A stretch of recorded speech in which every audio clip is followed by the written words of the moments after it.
Adobe Animate CC may look like a newer program in the Adobe lineup, but it's been there for a while under a different name, Flash. Like Flash, Animate allows users to create vector-based animations for use on the web, television, and other formats. In this survival guide, we'll walk you through the steps for creating a walk cycle using two different methods, the traditional frame-by-frame method and the more advanced bone-rigging auto-interpolated method. Let's get started. We have a few options in creating a new project. Let's ignore the main list for now and go to Templates in the lower left. In the General tab, choose ActionScript 3.0. On the right-hand side are the settings for the project. Let's give ourselves a little more breathing room and change the default settings to 1280 by 720. Being a vector-based system, we can always export to larger formats like 1920 by 1080 as long as the 16 by 9 ratio stays the same. The frame rate refers to how many frames will play per second. 24 is a general standard, so we'll leave this alone, although if you want more of a classic animation on twos look, choose 12. If you select Make Default and click OK, every time you make a new ActionScript 3.0 project, it'll use these settings. Now before we do anything, let's change the workspace. Like most applications, we can configure panels by simply clicking and dragging them to different spots.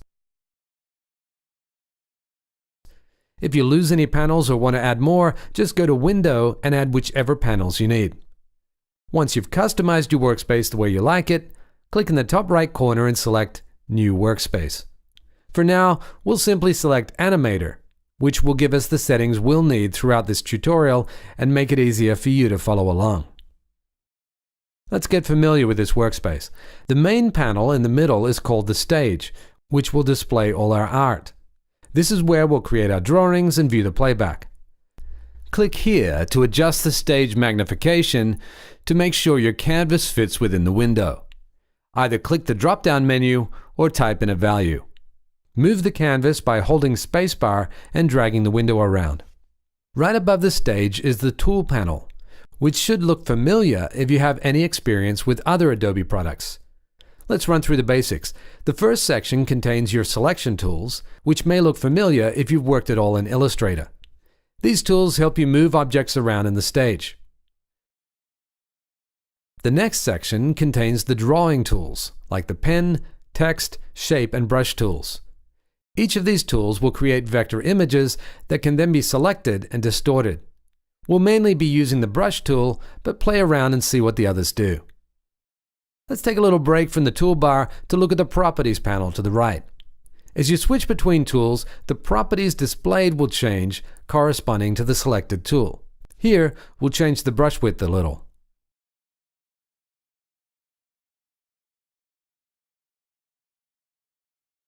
Now back to the toolbar.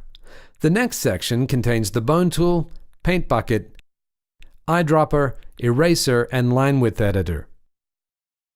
Just like the Properties panel, there's a portion of the toolbar that changes with each tool. Click and hold on the Gap Size button and choose Close Large Gaps. Since we're going to be drawing most things here, gaps are inevitable. This helps with keeping the paint from spilling out. Press V to switch to the Selection tool, select everything, and press Delete to clear the canvas. Above the toolbar is the timeline. We'll get into the specifics a little later, but notice how the timeline is segmented. Though the top still indicates the seconds, the layer delineates the individual frames. Think about this timeline like an old-school animator would, as individual pieces of paper ready to be drawn on. In this blank project, we only have one blank frame under the current time indicator. Pressing play won't do anything. We can add more frames by pressing function key F5.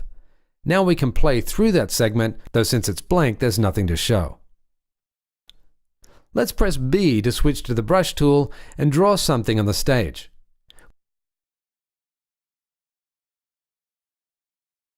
We can see that on the timeline, the empty circle has now become a filled circle or a keyframe.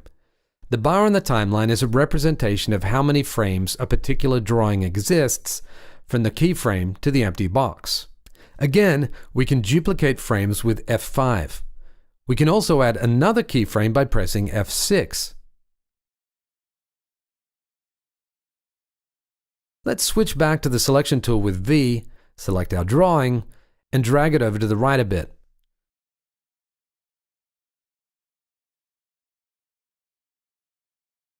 To navigate the timeline frame by frame, press the less than and greater than keys. Now we're getting somewhere. We can see the switch between the last frame of the first drawing and the first frame of the second. Animation is the grueling task of stacking an enormous amount of sequential drawings next to each other to create movement.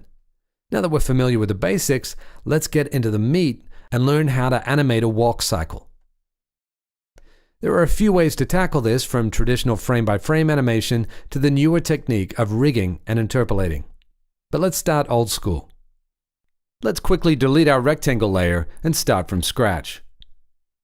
Frame-by-frame animation is the act of creating new drawings for each new frame, and what many people envision when talking about traditional animation. We'll start by creating our first pose on this blank stage. Press Ctrl or Command Z to undo. Remember this shortcut, you'll be using it often. Rename this first layer Front Leg.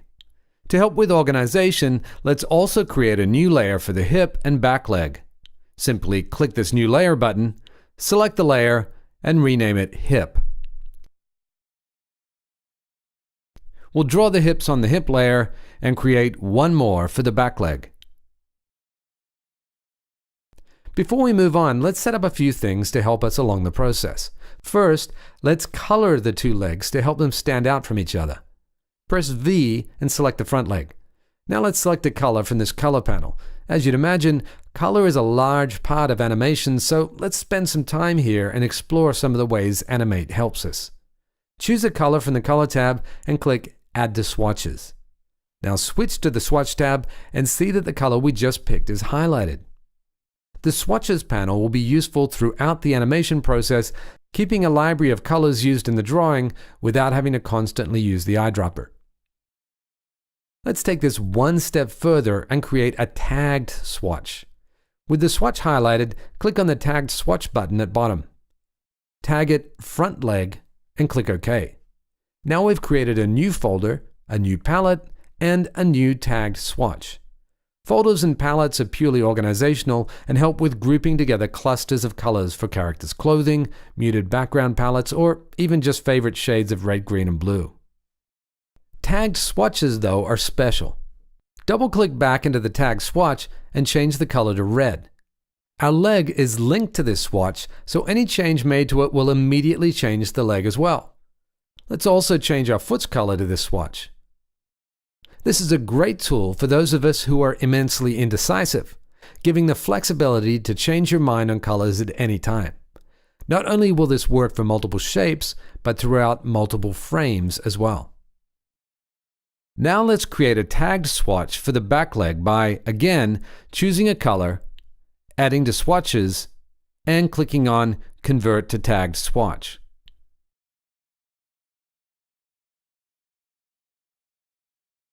We'll do the same thing with the hips.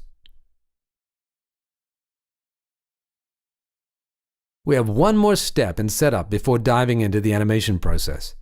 Take a look at this already animated walk cycle and notice the up and down bobbing movement in the hips. We're going to use the computer to imitate this movement and save ourselves a little work.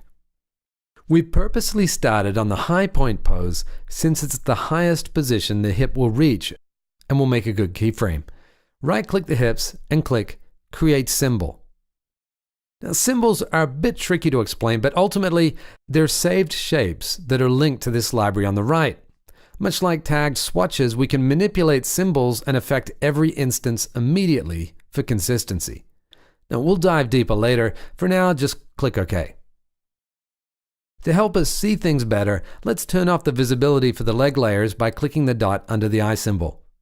You can also enable the wireframe mode to see the outline of the layer and lock it so as not to accidentally move it while working on something else. Select frame 9 on the timeline, press F6 to create a new keyframe, and move the hips down. You'll see by switching between these frames that the move is large and sudden. Right-click on the first set of frames and choose Create Classic Tween. Now press Enter to view the playback and see the computer is interpolated between the two positions, or tweened between them. Click on the loop button in the play bar and extend the play area to observe the motion better. If this seems a bit stiff, that's because it is. Let's smooth out the movement by selecting one of the frames, going to the Properties panel, and changing the classic ease to ease in out. Press Enter twice and play back the motion. Better. For the motion to loop, we need the hips to end up in exactly the same place. Instead of eyeballing it, right-click the first keyframe, select Copy Frames, then right-click Frame 17 and select Paste Frames. Repeat the process of easing the movement and playback. Extend the play area. Perfect. Since the hips will bob up and down twice during the walk cycle, select all the frames, copy them,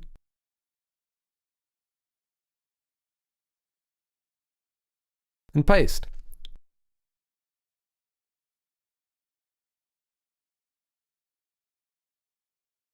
And with that complete, we'll lock the hip layer, unhide those leg layers, and get started drawing. Next, we'll create the key poses for the cycle. It's a good time to mention that we're working off a chart made for planning out the cycle. Each key pose is plotted out, as well as the in-betweens. Select frame 5 on the front leg layer and press F7 to create a blank keyframe. This way, we have a clean frame to create our artwork on. Though we started on the high point for the hips, for the legs, we'll want to start on the pose where the feet make contact, since that's where the legs are extended out the most. If need be, we can always go back and adjust any frame that looks off. Try and keep proportions in mind so as not to vary the length of the legs too drastically from one frame to the next. To help, we can turn on onion skinning. These buttons at the bottom of the timeline are the onion skin buttons, which help visualize the frame before and after. Just like the play area, onion skin has an area of reference that you can adjust to choose how many frames are visible.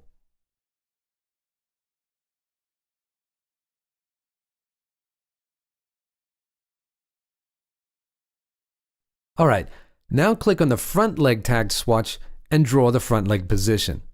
To help with keeping a level ground, choose View, Rulers, and drag a guide down from the top of the stage. Now, you may have to go back to the first frame to see where you drew the ground layer as reference. Don't worry about getting it right the first try. You can always press Ctrl or Command Z to undo. Now choose the back leg tagged swatch, click on frame 5 on the back leg layer, add a blank keyframe with F7, and draw. Press Q to switch to the Transform tool to help with manipulating your drawings further. Now we repeat for the down pose on frame 9, and the passing pose on frame 13. Some things to keep in mind are to try and keep the connection point between the thighs and hips in relatively the same area. Here's another time saver.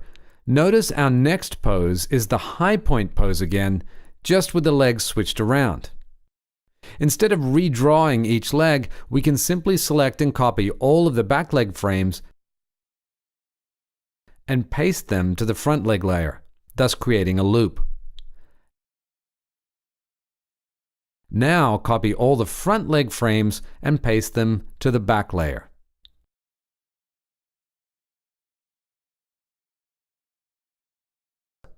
Let's take a look. Pretty good, but watch the front leg. The color switches from blue to red. That's an easy fix. Just select each frame and select the front leg tagged swatch. Repeat the process for each pose, and then again for each back leg pose. And we're good. Now that we have the key poses drawn in, let's do the in-betweens. On the chart, we've plotted one drawing in between each pose. If you want a slower walk, you can easily add 2 in-betweens instead of 1. or even add a duplicate frame to each drawing after you've finished. For now, select frame 3 on the front leg layer and add a blank keyframe with F7. Let's also hide the hips and back legs to work on the front leg individually and adjust the onion skin area. In drawing this new frame, try to aim right in the middle of each frame, especially at the joints. Let's just speed this up. Once you've done that, go on to frame 7, 11, and 15. Play it back and make any adjustments you see fit. And again for the back leg.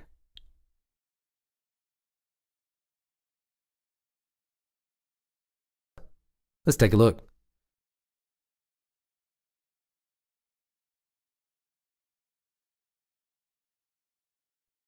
Now, the smart boys and girls out there will notice that since we have these in-betweens drawn for the first half, there's no reason to redraw them for the second. And you're right, we can repeat what we've done and copy and paste each in-between frame. Do this carefully though, since it's easy to get lost on where to paste which frame. Here's a hint.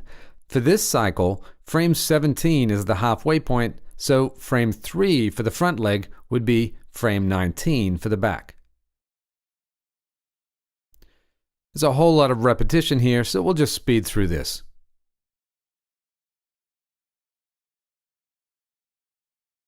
And don't forget to swap the colors to the appropriate tagged swatch.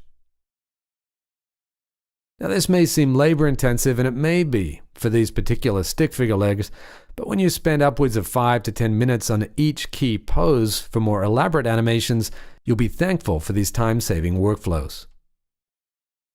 Let's adjust those tag swatches to something more pleasing, and that's it. Now, let's take a crack at rigging. Head over to the Scene panel on the left and click New Scene. We now have a fresh canvas and timeline to work with. Don't worry, our other scene is right here, so we didn't lose anything. Press B for brush and start creating shapes for the hips, thigh, shin, foot, and toes. We'll speed through this part. Temporarily give these shapes different colors while we rig them up so it's easier to see them when they overlap.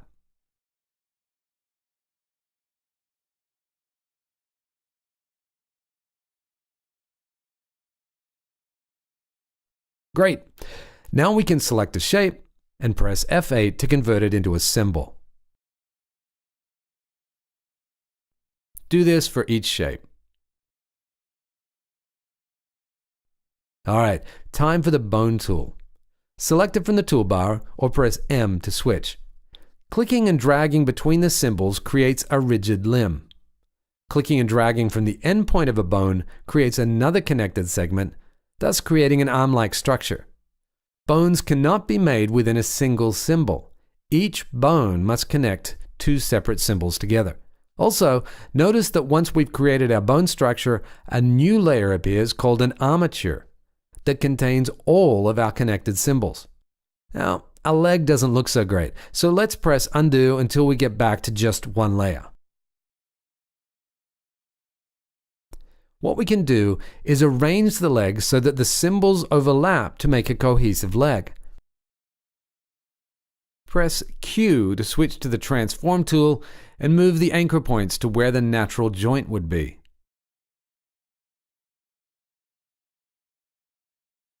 We can then use the position of the anchor points as reference for where the bone ends are placed. To do this, go to the Animate Preferences, Drawing, and uncheck Auto Set Transformation Point. As you adjust each part, rotate the symbol to make sure it moves well. Double-click into a symbol if you need to make any adjustments to the shape.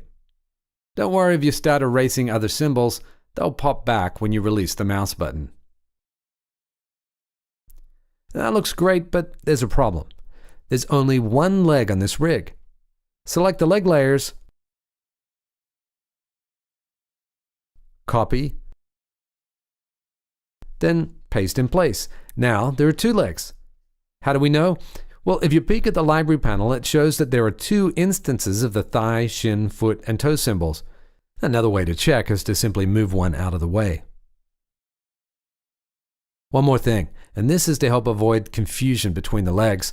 First, duplicate the leg symbols we have in the library. We can differentiate each symbol with front and back like the previous scene. Now, go into each of these symbols and change the colors to blue for the front and red for the back. To make the rigging easier, place each leg in the high point position. Double-check the rotation points of each layer.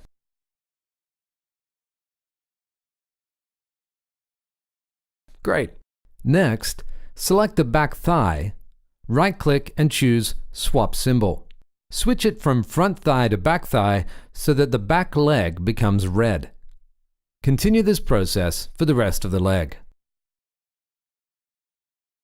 Now place the bones, and since they're automatically going to snap to the anchor point, you can simply click anywhere on the symbol, drag, and let go anywhere on the next symbol to make the connection.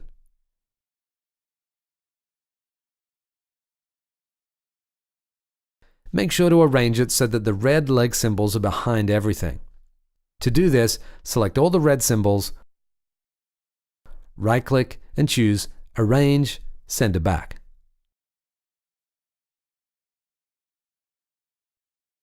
From here we can start animating, but let's really dive into this rigged setup. Selecting any part of the leg reveals the bone structure. Click on the hips, which are considered the root of the structure. In the Properties panel, there are a few sections.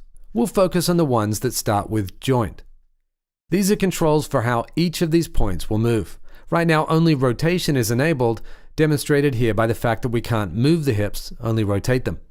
Remember back to our previous walk cycle, the hips bob up and down but never rotate, so uncheck rotation and enable Y translation. Now let's start animating. So far, we've been sitting on a single frame. Right-click on that frame, select Copy Pose. Click on frame 33, and then right-click to Insert Pose. In addition to the different color, something else is different with armature layers. They don't have frames necessarily, just keyframes or poses. For every new pose on a black frame, the computer will automatically interpolate between the two. Let's try it out. Go to frame 9 and pull the hips down. Notice without manually setting one, a new pose appears on the timeline when we adjust anything on the stage. Now right-click on the pose on frame 1 and select Copy Pose. Go to frame 17, right-click and select Paste Pose. Do the same from frame 9 to frame 25. Adjust the play area and play back. The hips now bob in a similar way to the previous scene. Let's quickly add some easing by selecting a pose and in the Properties panel, adjusting the strength and type.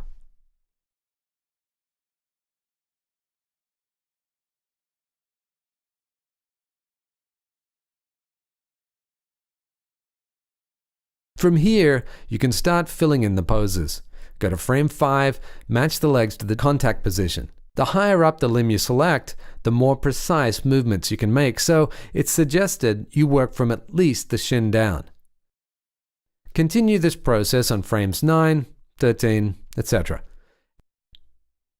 It's important to note that we can't use the same copy and paste method as our frame-by-frame animation. However, posing each leg is easy enough that the time saved would be negligible. Create the key poses according to the walk cycle chart, and you're done. Press Enter and play back the footage.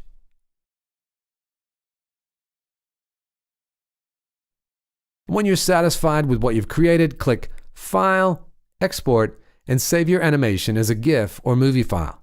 Select Export Video, and you can send the project to Media Encoder. Feel free to scale up, since Animate is vector-based and you won't lose any image quality.